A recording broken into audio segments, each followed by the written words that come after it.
Salam sejahtera, terima kasih karena bersama dengan saya di Nazilin Unity Channel. Ini tajuk paling menarik perhatian kita untuk dilaporkan dan diulas hari ini. Berkait dengan titah edendum Najib, rupa-rupanya PAS berbohong dan terus berbohong. PAS menuduh kerajaan, PAS menuduh Anwar Ibrahim, PAS menuduh Kementerian Dalam Negeri ataupun Menteri Keselamatan Dalam Negeri. Kononnya Anwar Ibrahim menyembunyikan titah edendum dan berbohong. Tetapi rupa-rupanya dalam laporan ini, PAS juga dikatakan berbohong dan terus berbohong. Apa sebenarnya yang PAS bohong dan terus berbohong itu? Siapa lebih banyak berbohong? Siapa raja berbohong? Siapa yang raja fitnah? Siapa yang selalu kena fitnah? Siapa yang tolong bantu pemfitnah? Siapa tolong gotong royong bayar pemfitnah? Siapa gotong royong menanggung dosa memfitnah? Macam begitulah. PAS berbohong dan akan terus berbohong, terus berbohong dan terus berbohong, kata Setiausaha Agung Amanah Faiz Fadzil. Beliau mendakwa PAS berbohong dengan mendakwa bahwa Perdana Menteri Datuk Seri Anwar Ibrahim menyembunyikan edendum.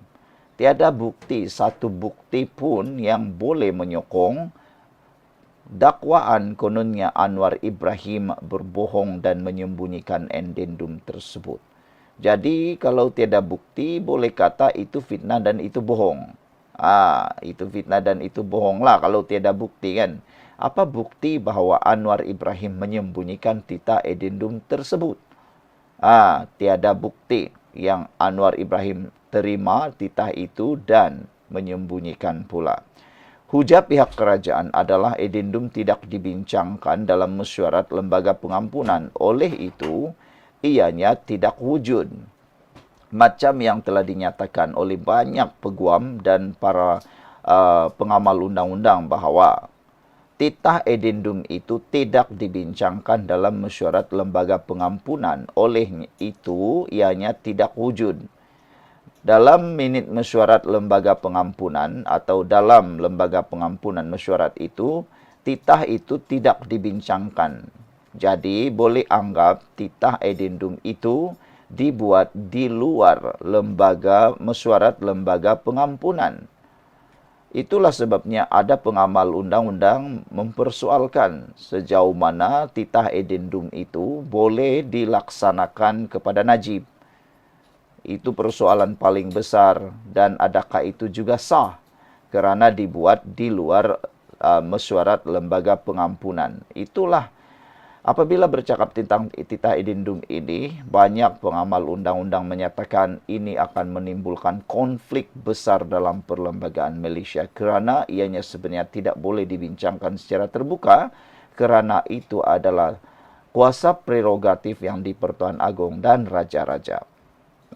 Oleh itu, dakwaan PAS bahawa Perdana Menteri yang amat berhormat Datuk Seri Anwar Ibrahim menyembunyikan edendum adalah satu pembohongan PAS, kata Faiz dalam satu kenyataan. Faiz juga membuka temblang Presiden PAS Tan Sri Abdul Hadi Awang yang mempertikaikan kuasa pengampunan lembaga pengampunan di atas nama Islam.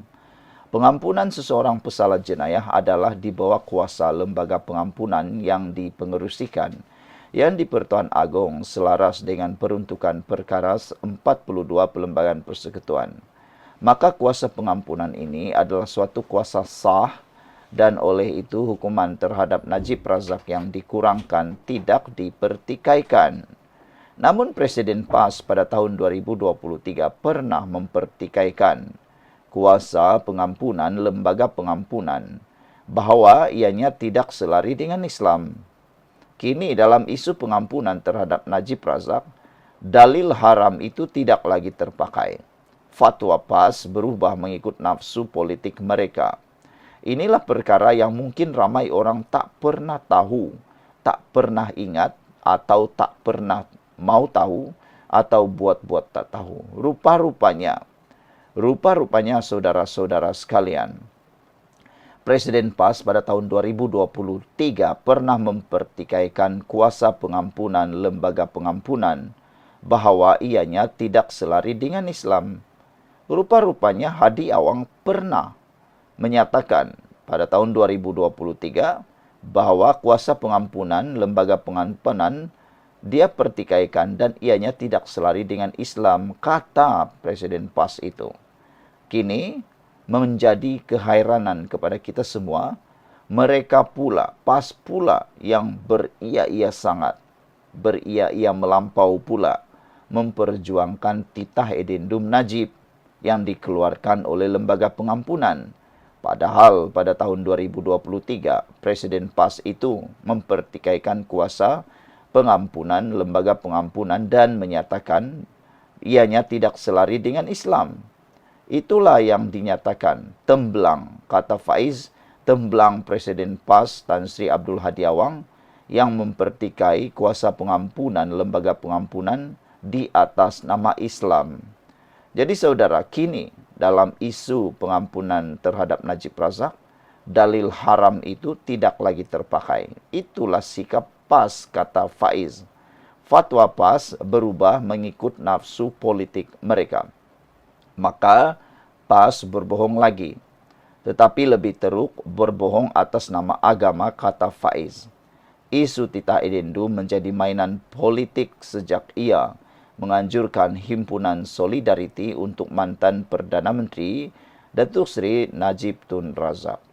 Saudara, diharapkan dengan penjelasan yang amat jelas daripada Faiz Naaman ini, yaitu Faiz Fazil menyatakan bahwa PAS berbohong dan terus berbohong, dapatlah menjelaskan kepada kita semua apa sebenarnya, apakah wajah sebenarnya parti yang cuba menunggang isu titah edendum Najib ini. Faiz kata, PAS berbohong dengan mendakwa Perdana Menteri menyembunyikan edendum. Hujah pihak kerajaan adalah edendum tidak dibincangkan dalam mesyuarat lembaga pengampunan. Oleh itu, ianya tidak wujud. Bukan susah pun untuk paham. Ia tidak dibincang dalam lembaga pengampunan. Itu saja pun senang difahamkan. Oleh itu, dakwaan PAS bahawa Perdana Menteri yang amat berhormat Datuk Seri Anwar Ibrahim menyembunyikan edendum adalah satu pembohongan PAS. Lebih teruk lagi, Faiz juga telah membuka temblang Presiden PAS Tan Sri Abdul Hadi Awang yang mempertikaikan kuasa pengampunan lembaga pengampunan di atas nama Islam. Pengampunan seorang pesalah jenayah adalah di bawah kuasa lembaga pengampunan yang dipengerusikan yang di Pertuan Agong selaras dengan peruntukan perkara 42 Perlembagaan Persekutuan. Maka dengan itu, dengarkan baik-baik, kuasa pengampunan ini adalah suatu kuasa sah dan oleh itu hukuman terhadap Najib Razak yang dikurangkan tidak dipertikaikan. Namun, baru kamu tahu, baru ramai orang tahu, baru didedahkan hari ini, rupa-rupanya pada tahun 2023 Presiden PAS itu pernah mempertikaikan kuasa pengampunan lembaga pengampunan bahawa ianya tidak selaras dengan Islam. Kini dalam isu pengampunan terhadap Najib Razak pula, dalil haram itu tidak lagi terpakai. Fatwa PAS berubah mengikut nafsu politik mereka. Maka PAS berbohong lagi, tetapi lebih teruk lagi, teruk berbohong atas nama agama.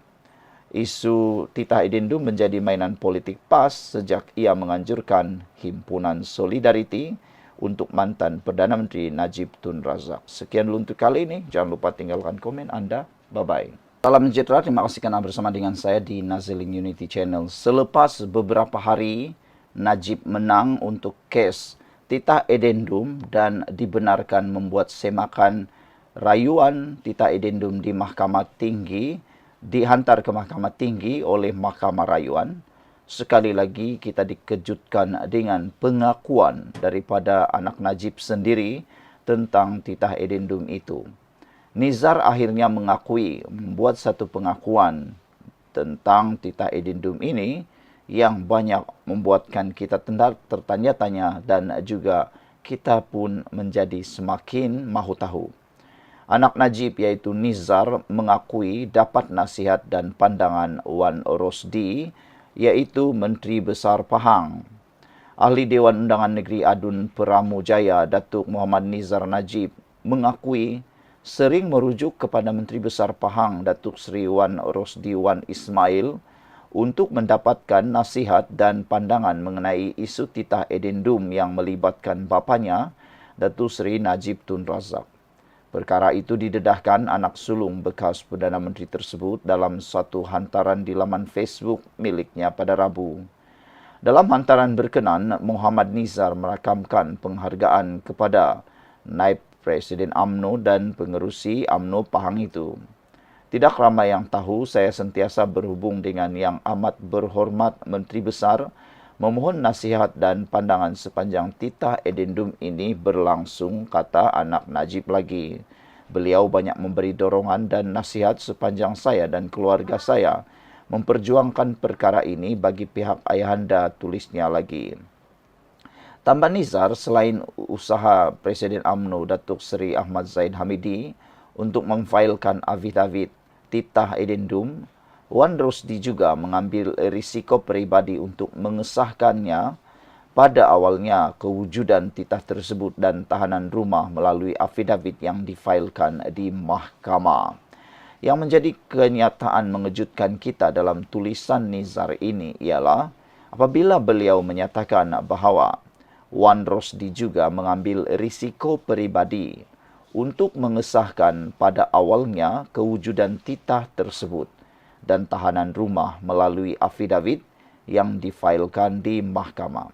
Apakah risiko peribadi yang diambil oleh Wan Rosdi ini untuk mengesahkan pada peringkat awal kewujudan titah edendum Najib tersebut?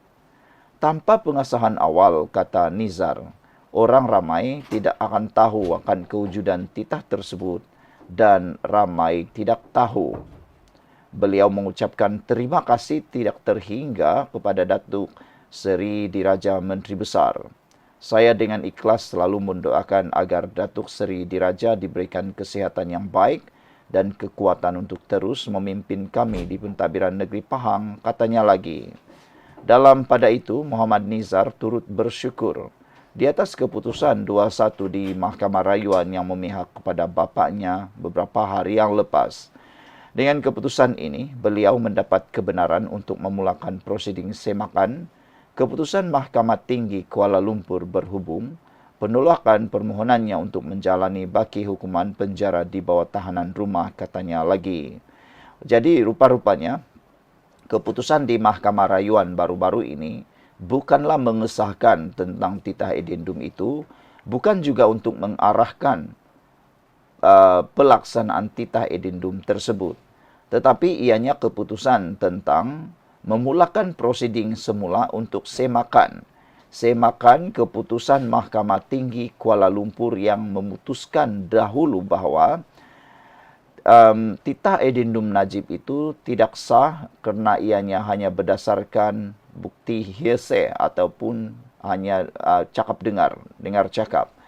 Jadi itu sebabnya Mahkamah Rayuan kembalikan semula kepada Mahkamah Tinggi untuk mereka sekali lagi mendengar dan mendebat dan membahas dan memperjuangkan keputusan Mahkamah Tinggi Kuala Lumpur itu. Jadi tujuannya dikembalikan ialah untuk cuba mengubah melalui perbicaraan prosiding, cuba mengubah keputusan Mahkamah Tinggi Kuala Lumpur yang menolak permohonan Najib sebelum ini menjalani baki hukuman penjara di bawah tahanan rumah.